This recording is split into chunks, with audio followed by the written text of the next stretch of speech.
Muy buenas tardes. Bueno, hoy vamos a estar, primero quiero presentarme para los que no me conocen. Yo soy la doctora Débora Rosemena, por mucho tiempo doctora Grimaldo. Tengo 25 años en el Hospital Paitilla, tanto en los consultorios médicos Paitilla, en lo que es la especialidad en nutrición. Soy médico con especialidad en nutrición y por otra parte tengo 25 años también de estar asesorando al servicio de densitometría ósea del Hospital Paitilla. Para los que no saben, la densitometría ósea es un estudio que utiliza radiaciones tipo rayos X y que nos ayudan en el diagnóstico de la osteoporosis y de la osteopenia, que es una patología muy frecuente y que incapacita tanto a la mujer como al hombre por fracturas. El tema de hoy es un tema que a mí me apasiona. Oigo de todo en la calle, oigo preguntas que están de moda, artículos, y a veces en realidad me duele cómo se maneja el tema, porque es un tema muy complejo, donde en realidad el público no entiende que el médico con especialidad en nutrición utiliza la nutrición para asegurarse de que él tenga salud.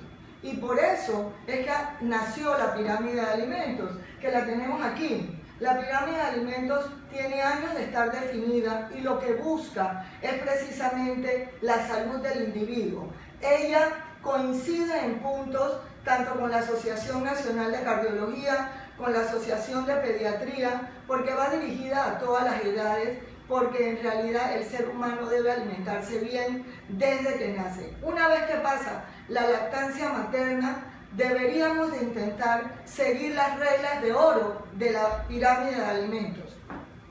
Esta pirámide tiene una base ancha, que es una base dedicada a la energía. Esos carbohidratos a los cuales la gente les tiene rabia, no los quiere, son en realidad la base de nuestra energía. O sea que todo lo que son los panes integrales, todos los granos, todas las lentejas, porotos, todo ese tipo de alimentos deben ir dentro de eso. La quinoa, que también ahora se utiliza, el arroz integral y los granos. O sea, ahí es donde debe estar. Y esa base tiene dentro de nuestra dieta del 55 al 60%. O sea que en un plato, ese plato debe tener la porción que le corresponde. Luego, en orden de importancia, vamos a tener las frutas y los vegetales. ¿Por qué? Porque las frutas y los vegetales nos dan a nosotros las vitaminas y minerales que nosotros necesitamos.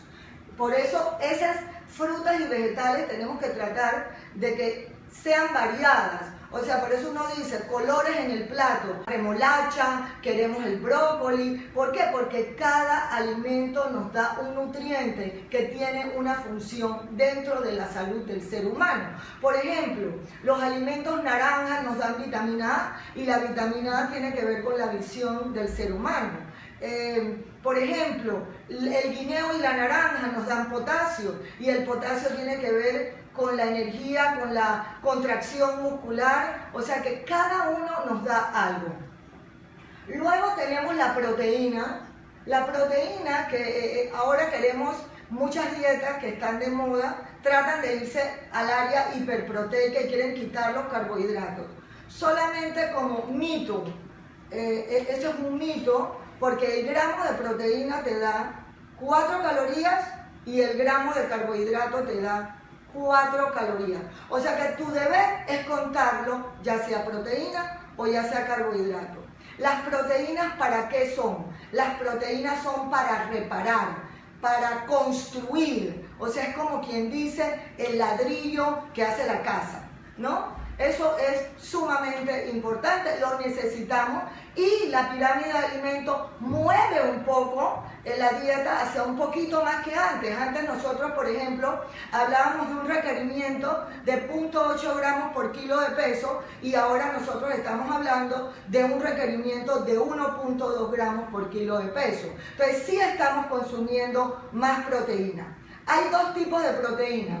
Las proteínas las debemos tener entre el 12 al 20% aproximadamente. Y tenemos proteínas animales y proteínas vegetales.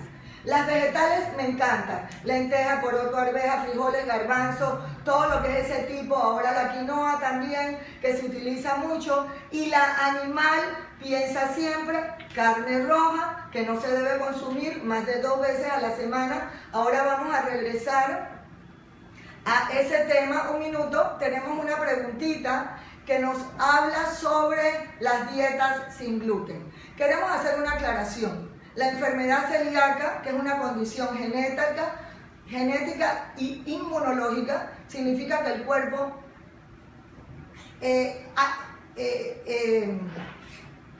ataca, por así decirlo, las vellosidades del intestino delgado debido a la presencia de una proteína en el trigo. Entonces, eso es una condición genética. Al mismo tiempo, hay otro tipo de patología que el individuo va creando, que es la intolerancia o la alergia a esa proteína del trigo. ¿Dónde encontramos el gluten o la gliadina? La encontramos en todo lo que tiene que ver con el trigo, las harinas, los panes, las pastas. Pero definitivamente cuando tú tengas una condición donde realmente se ha hecho el diagnóstico, ya sea en sangre o con la biopsia del intestino delgado, donde se ve la atrofia de las vellosidades intestinales, acude a tu médico. Definitivamente que él es el único que puede hacer el diagnóstico y él es el único que te puede enviar donde alguien que te haga una dieta que siga siendo balanceada. No es que hay que tenerle miedo al trigo y quitar el trigo porque sí. Si tú tienes la patología y la enfermedad, entonces se te elimina el gluten o el trigo de tu dieta. Así que eso es importante. Seguimos hablando entonces de lo que son las proteínas de tipo animal y de tipo vegetal. Ya mencionamos las vegetales y en las animales las carnes rojas, que acuérdense, las debemos de restringir. En la semana no debemos comer más de 2 veces a la semana carnes rojas. Recordemos que el año pasado apareció un artículo muy interesante sobre la relación de las grasas saturadas, carnes rojas y carnes procesadas, todo lo que son embutidos, carnes que por el procesamiento tienen un sabor más rico, muchas veces tienen cerdo. Se deben comer 2 veces a la semana porque hay una relación entre este tipo de carnes y el cáncer de colon. Entonces, eso es un hecho, pero ese hallazgo tiene más de 15 años. La pirámide de alimentos lo dice, no comer carne roja más de 2 veces a la semana. Es el ser humano el que abusa. Así que en la dieta de las proteínas animales, realmente lo que debe predominar es el pescado, debe ser lo que más debemos consumir. En segundo lugar, el pollo. Y por último, la carne roja con todos sus derivados. Recordemos que dentro de sus derivados está la leche, están los quesos, está el yogur, todo eso. Y por supuesto, no olvidemos los postres, que muchas veces tenemos. ¿Cuántas veces a la semana se debe consumir carne y qué tipo? Carnes magras de origen, cuando hablamos de carnes rojas, vamos a hablar de filete, de lomo, de bistec picado, de carne de hamburguesa, que es la que normalmente tiene el porcentaje más alto de grasa. Una carne molida regular puede tener hasta 36% de grasa, mientras que una carne magra debe tener alrededor de un 16%. Pero igual, las carnes rojas, incluyendo al cerdo, no nos olvidemos que el cerdo es una carne roja. Para que el cerdo sea una carne blanca, tiene que tener una producción y un crecimiento especial, y eso, créanmelo, todavía no ha llegado a nuestro país. Así que consideremos el cerdo como una carne roja y debe ser 2 veces a la semana. En la mujer, 4 onzas cada vez, y en el hombre 8 onzas. ¿Qué pasa? Vamos a un restaurante y pedimos un steak de 16 onzas y entonces eso es para 4 personas. Entonces es el individuo el que no ha sabido aplicar y poner en práctica la pirámide de alimentos. Las instrucciones están ahí y están claras. Fíjate todo lo que es las grasas. Hablando de los aceites y de las grasas, porque la grasa debe estar en la dieta del 20 al 30%. Vamos a poner aquí grasas, aquí proteínas y aquí carbohidratos. ¿Ok? Entonces, estas grasas, hay 3 tipos de grasas. Las saturadas, que no pueden ser más del 10%, la monoinsaturada, que debe ser el 10%, y la poliinsaturada, que tiene el 10%. No es porque haya aceite de oliva y que sea el mejor, nosotros vamos a echarle a todo aceite de oliva. Es 10%, no es lo que tú quieras. O sea que cuando tú vas a comerte una ensalada, no es que me voy a comer la lechuga entera, el repollo entero, todo, y le voy a echar aceite de oliva cada vez que quiero. Es una grasa buena y la tenemos que respetar. Igual que una grasa mala, porque tenemos un porcentaje dentro de la dieta. Ciertas cosas que son importantes, que se están haciendo, estamos recibiendo una pregunta sobre las leches. Ok. Sobre las leches, que es también algo que está muy de moda. Recordemos algo. El esqueleto humano, los huesos son el sostén de tu cuerpo. ¿Ok? La caja torácica protege a órganos tan esenciales como los pulmones, el corazón, el mediastino, los grandes vasos. O sea que la integridad de esa caja torácica es importante. Tu pelvis protege parte de los órganos sexuales, la vejiga. Entonces es muy importante que desde niño, incluso desde intrauterinamente, la madre coma bien para que esa primera formación del esqueleto sea adecuada, venga la lactancia materna y luego el pediatra hasta los 4 o 5 años oriente. Que yo sepa, los pediatras no quitan la leche de vaca.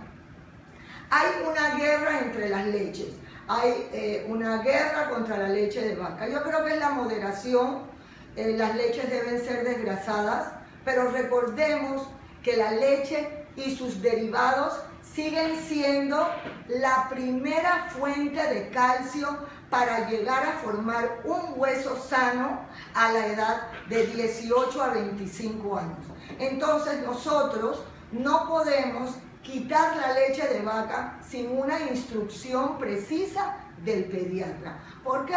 Porque nosotros tenemos que asegurar que lleguemos a tener una masa ósea excelente, un pico de hueso que nos permita llegar a una edad adulta y no presentar osteoporosis o osteopenia tan temprano. Si yo no desarrollo mis huesos de la forma que es, entonces yo voy a estar más propensa a tener una osteoporosis o una osteopenia porque mi hueso no se formó. Así que es importante que cuando tengamos una duda sobre los tipos de leche, consultemos al pediatra, al ginecólogo, al gastroenterólogo, y hay varios tipos. Hay una llamada sobre la leche de soya, es buena. Yo creo que la leche de soya es una alternativa para cuando el individuo, por ejemplo, tiene una intolerancia a la lactosa y no quiere la leche de vaca, o sea, porque hay la variedad de leche de vaca deslactosada, descremada, que es otra opción. El único problema es que ha aparecido estudios donde relacionan a la leche de soya con problemas de infertilidad. Entonces yo creo que si es una mujer o que está en proceso de quedar encinta y tienes problemas, entonces también de nuevo consultemos con el ginecólogo si esta es una buena opción o no. Pero la leche de soya es una leche de origen vegetal que, ojo, no tiene la cantidad de calcio y no es fortificada con vitamina A y vitamina D, que son muy necesarias en la formación del hueso. Así que cuando nosotros escojamos otra leche, porque eso lo podemos escoger una leche de almendras, una leche de arroz, una leche de soya, porque no queremos la leche de vaca. Recordemos que esas leches generalmente no tienen el calcio adecuado y no están fortificadas con vitamina A y D. Así que simplemente fíjate en el label, en la etiqueta, si lo tienen o no, y si no, ve cómo lo suples de otra forma. Quisiera bajar de peso, ¿qué me recomiendas? Bueno, la pirámide de alimentos también habla de porciones. La pirámide de alimentos es muy difícil de poner en práctica porque en general la gente piensa que con comer bien es suficiente. Pues no, comer bien no es solo suficiente, porque comer bien significa comer bien en calidad y cantidad. ¿Y de qué va a depender de la cantidad? 1, de que tenga sobrepeso o obesidad. 2, de mi edad, de mi altura, de mi sexo, de mi actividad física, realizo, no realizo, de si tengo una incapacidad, de si tengo una enfermedad, de que si tengo esto y el otro. Entonces, cada individuo tiene un cuadro diferente y por eso es que yo no creo en dietas prefabricadas. Yo pienso que cada ser humano es un conjunto de cosas que lo hace único, desde que trae su genética, su historia familiar, todo eso es importante. Una persona que nos refiere que su mamá y su abuela han tenido fracturas de osteoporosis, entonces ya tú sabes que ella es una paciente que a los 35 años más tardar debe tener un estudio de densitometría para ver cómo está y seguirle evolucionando y todo. Así que yo te diría que... Otra pregunta dice, he visto que las mujeres se hacen densitometría más que los hombres. ¿Cuál es la diferencia? La diferencia es que la osteoporosis y la osteopenia es más frecuente en mujeres.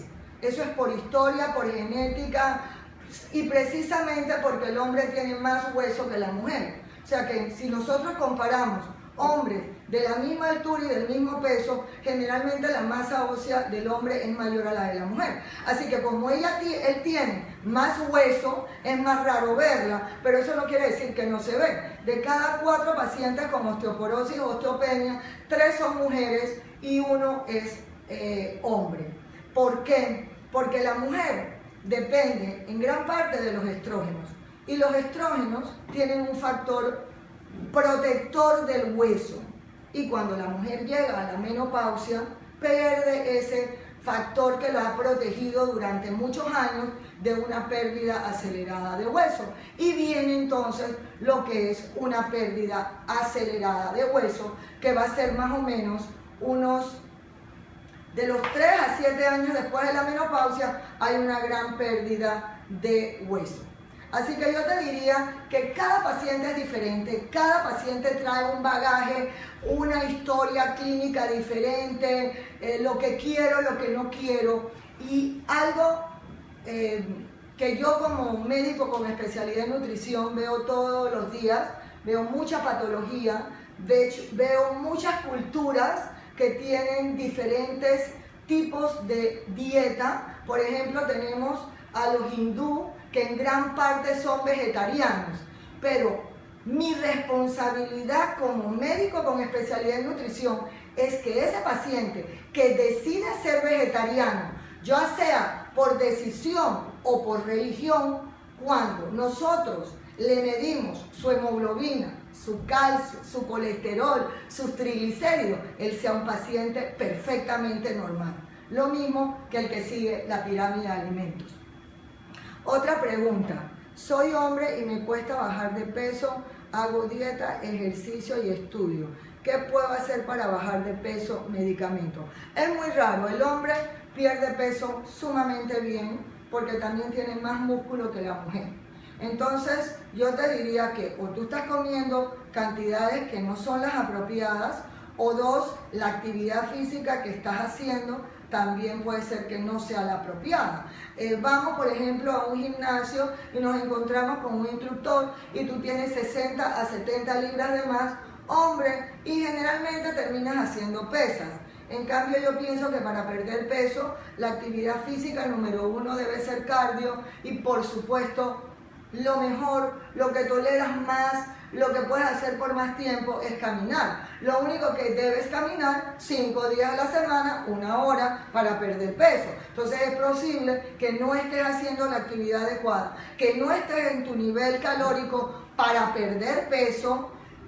Y medicamentos existen, sí existen, pero yo te diría que es el último de los recursos. ¿Por qué? Porque darle la responsabilidad al medicamento, que es lo último que te queda, es tú eliminar tu responsabilidad. Y yo pienso que perder peso es un proceso, tienes que cambiar tus hábitos de alimentación, tienes que cambiar tus hábitos de actividad física y tienen que ser a largo plazo. Es bueno tomar agua con limón en ayunas. Yo pienso que es bueno tomar agua, punto. 8 vasos mínimo es lo mínimo aceptable. Podemos tener individuos que por su altura, porque trabajan al aire libre, son arquitectos, ingenieros, imagínate estos obreros en la ampliación del canal, orgullo de todos los panameños, tenemos que tomar un consumo mucho mayor de agua, pero los 8 vasos de agua son importantes. Yo le digo a mi paciente, 0 soda, 0 Crystal Light, 0 bebidas carbonatadas, 0 polvitos, 0, yo no creo en eso, yo creo en el agua. Aguas carbonatadas, es decir, aguas con gas, tampoco, porque tienen una pequeña tendencia a retener un poquito de líquido, así que yo te diría que agua, porque piensa que dentro de tu cuerpo hay una tubería de arterias y de venas, un sistema urinario, un sistema gastrointestinal que necesita agua. Agua para el líquido cefalorraquídeo, agua para el líquido, para los jugos gástricos, agua para una orina clara. O sea que yo te diría que para mí agua es lo que es. ¿Cuántas porciones de pescado debemos comer en la semana? Bueno, yo en lo particular cuando preparo mis dietas, yo solo pongo proteína animal una vez al día. ¿Qué significa eso? Que pongo quinoa en un almuerzo, pasta integral en la otra, arroz con lentejas en la otra, tacos de frijol con queso en la otra, sopa de tomate o de zapallo en la otra, y pongo 7 proteínas. Le doy 2 a las carnes rojas, trata de que el pescado sea 3 o 4 y 2 al pollo. Y puede ser que no quieras poner pollo y quieras poner más pescado, es perfecto. Y si no quieres comer carne roja, no comas carne roja y entonces que las 7 veces estén divididas entre tu pescado y tu pollo. O sea que en realidad es una forma de jugar, pero sí pensemos que la dieta tiene que ser balanceada, que no es tan fácil como algunos, a veces en los medios de comunicación tú oyes personas que hablan sin conocimiento de causa de un tema que en realidad cuando yo lo veo, yo lo estoy viendo a nivel de la célula, a nivel de esa salud celular, o sea, la bomba de sodio y potasio, del calcio, de la vitamina D, de cuáles son las vitaminas hidrosolubles, de cuáles son las liposolubles. O sea que en realidad es un tema complejísimo que lo queremos poner en una forma muy trivial. Un tema interesante, alcohol, porque es un tema social. Aquí también hablamos alcohol en cantidades limitadas. Solamente quiero definir lo que es consumo moderado de alcohol. Eso es importante. Se ha definido que el consumo moderado de alcohol en la mujer es 1 al día y en el hombre 2 al día. Imagínate tú, 7 y 14 tragos. Para mí eso ya es alcoholismo. Pero bueno, eso es la definición. Ahora bien, cuando hablamos de un trago, estamos hablando del Jäger de 1,5 onzas. Y tú vas a un bar y aquí te ponen, y tú míralo, clac, clac. De salida ya el trago es doble trago. O sea, eso no puede ser. Entonces, ¿cómo se define un trago? El trago es una lata de cerveza, una copa de vino o de sangría o de champaña y el ron, whisky o vodka con su mezclador. Yo en lo particular trato de que el paciente que en realidad se está cuidando de peso use el alcohol tipo el whisky en las rocas o con agua, porque es un solo Jäger de 1,5 onzas que te da 90 calorías. Es bueno tomar los jugos llamados detox o de vegetales. Ok, ese tema es interesante porque la palabra detoxificar, wow, en medicina, tóxico y detoxificar es sumamente fuerte. Porque detoxificar, si tú vas a detoxificar un cuerpo, tú tienes que pensar en las calcificaciones que hay, en los radicales libres que hay, en la grasa que hay, en una serie de elementos que se han ido acumulando a través del tiempo en tu cuerpo para convertirse en sustancias tóxicas y que han dañado tu cuerpo. No podemos pensar en forma responsable que un jugo verde un día a la semana va a detoxificar el cuerpo humano. Yo creo que es un poquito de responsabilidad. Nosotros podemos decir que un jugo verde o una dieta de 1 o 2 días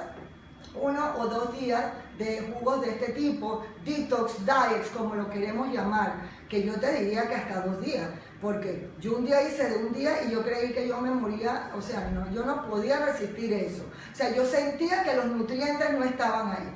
Entonces, eso lo veo más bien como eliminar o limpiar el sistema gastrointestinal momentáneamente, que evacuemos más ese día, que eliminemos líquidos retenidos. Pero detoxificar el cuerpo es un proceso de trabajar diario, una dieta balanceada, un nivel de actividad física, agua a toda hora, evitar bebidas. Tú ves estas niñas que hacen estas detox diets y entonces viernes, sábado y domingo toman como si fueran, qué sé, no sé cómo se llama, pero alambiques. Entonces, eso, ¿de qué sirve? O sea, no sirve porque el alcohol es un químico que simplemente daña prácticamente todas las células.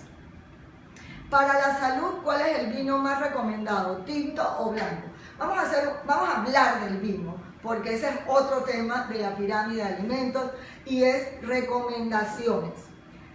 Por mucho tiempo los cardiólogos, por el efecto que el vino tiene sobre el HDL, que es el colesterol bueno, que en otra ocasión vamos a hablar de eso, ese HDL se ve aumentado por la ingesta de vino. Pero la recomendación de vino es 1 copa al día de 3,5 onzas.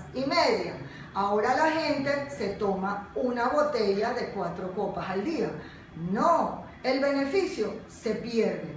Y ese beneficio de mejorar el HDL, de fluidificar la sangre y de mantenerla en un estado más libre de trombos y de plaquetas y de todo lo demás es, ya saben, 1 copa de 3,5 onzas al día.